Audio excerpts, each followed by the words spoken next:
Hello, I'm Keir from ArcaWorks, and today I'm going to talk to you about custom GPTs and a specific custom GPT that I've created called the Building Safety Bot.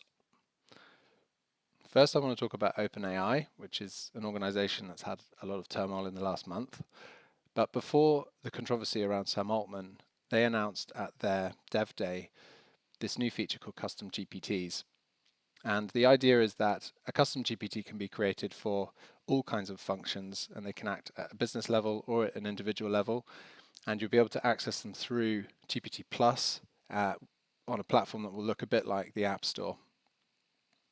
I've created a custom GPT called the Building Safety Bot, which is accessible through GPT Plus, and I'm going to explain how I made it and what it can do to give you a sense of maybe what's possible in a broader sense from this new innovation. A large language model is a probability distribution over a sequence of words, which is a bit of a word salad, but hopefully this animation will help explain what I mean. What a language model is trying to do is predict the most likely next word in a sequence.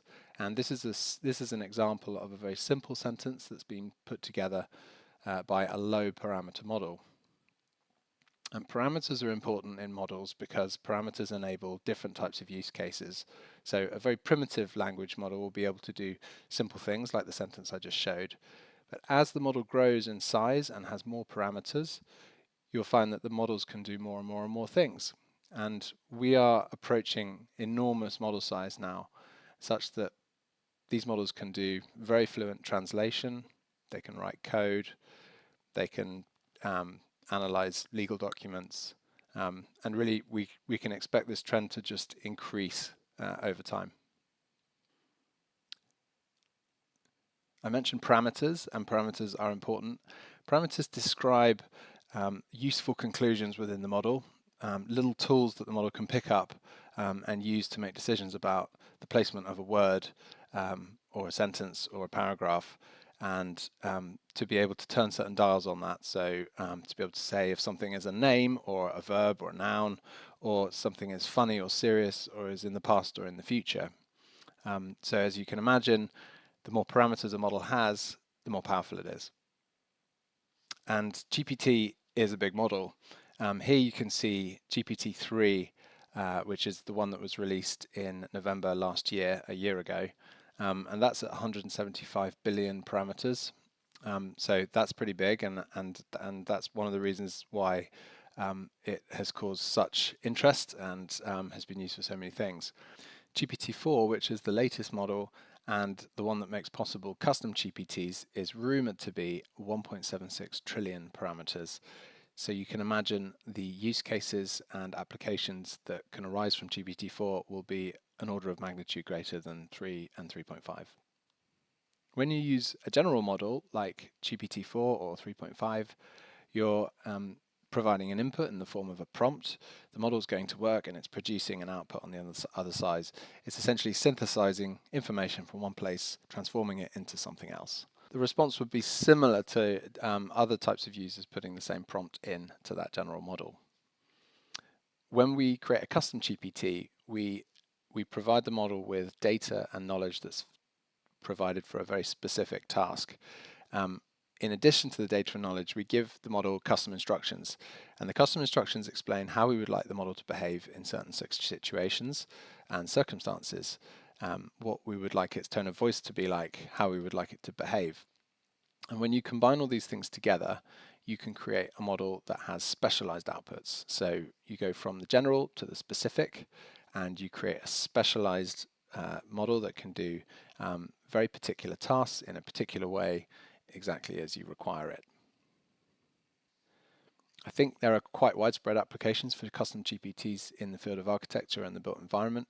The first one that jumped to my mind was the Building Safety Act, which is a huge change for the profession and really increases the responsibility on architects for ensuring compliance with the building regulations and fire safety in particular. I've been to 2 CPDs. I still find it hard to navigate.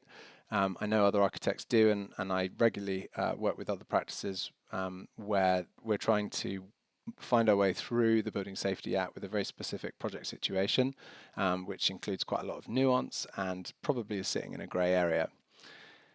So I'd done some early testing with Claude on the Building Safety Act and found it to be pretty good at ingesting 300 pages of legislation. But when I saw the custom GPT function come through, I thought this would be really great to try for the Building Safety Act as well. Building Safety Act bot has been trained on this material. So the full original wording of the Building Safety Act, the fire safety regulations part B, which is about 180 pages. Now, it won't understand the diagrams in there, but it has taken on the text. And I've also included HSE guidance around how the Building Safety Act integrates with the existing CDM regs 2015. And so I'm going to show you how the Building Safety Act bot works.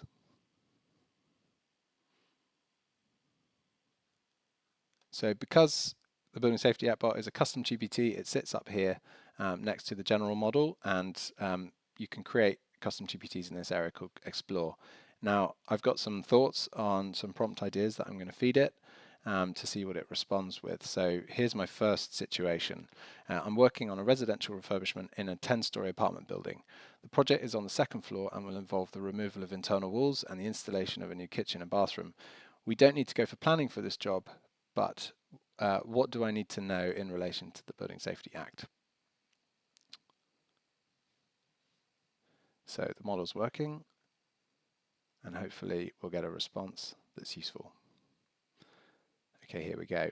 For your residential project in a 10-story apartment building, since it involves significant changes like the removal of internal walls and installation of a new kitchen, you need to be aware of several aspects under the Building Safety Act.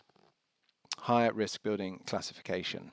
High-risk buildings are buildings that are 18 meters in height or have 7 stories and contain at least 2 residential stories. So that's a pretty good description of high-risk building, and it's highlighted that even though we're not doing a whole building, we're just doing an apartment, we are working within what would be designated as a high-risk building. And it's gone on to say, how do you ensure compliance for the work that you're doing? It's talking about the safety case report, the role of the accountable person, the golden thread, building control approval, fire safety considerations. And I've instructed the model to behave in a very conservative way, so you're getting kind of caveats to seek more information in other places and to speak to professionals, basically. Should say the model is in beta, so it's really an experiment. I hope it's a useful experiment. As with all chat models or language models, the person using them has to take full responsibility for any conclusion they take or anything they publish from that model. So I'm going to dig a little bit deeper on this this thread, and I'm going to ask a little bit about what the client needs to do in relation to competency assessments.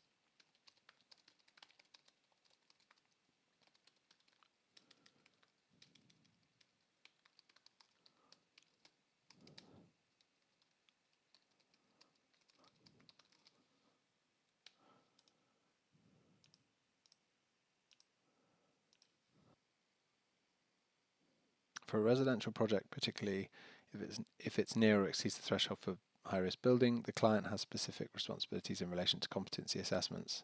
Here are some key considerations. Understanding the competency requirement, selecting competent individuals, verifying competence and for regulated roles, compliance with the building regs, documentation and record keeping. Okay, so I'm going to just try and drill a bit deeper on this one because I think this is particularly tricky. So I'm going to ask, please expand on point 3.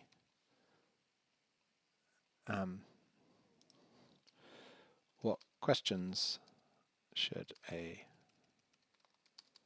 client be asking to in order to assess competency?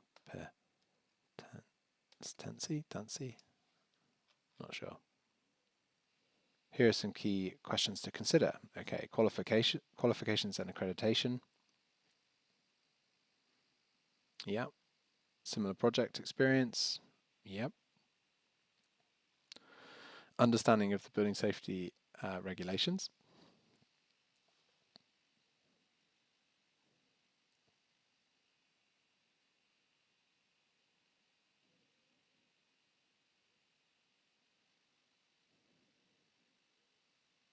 resource management's an interesting one.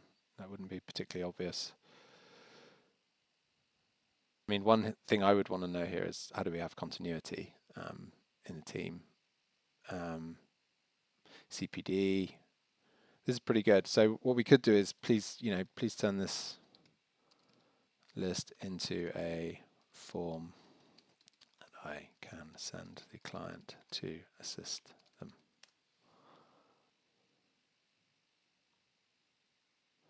Okay, so it's giving a sort of template here for a form based on those competency assessment criteria, and this is probably a pretty good start. Now, I'm not saying this is complete or done.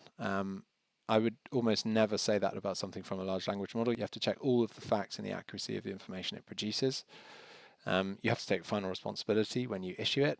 But this sort of piece of work is a pretty good way of getting like 50% there on a task, and certainly giving you kind of quick and instant information that's much easier than looking something up manually in the documents. So yeah, it's a pretty good form. What we could do is keep improving this. We could keep asking for additional sections, or to expand upon certain questions. But hopefully, this gives you a good sense of how I imagine the Building Safety Act bot can be used, and will give you lots of ideas for custom GPTs that you might want to create for things that you're having challenges with on your projects. Thanks very much for your time. If you'd like to find out more about the work that I do using AI to transform practice, please get in touch. You can find more information at arca.works. Goodbye.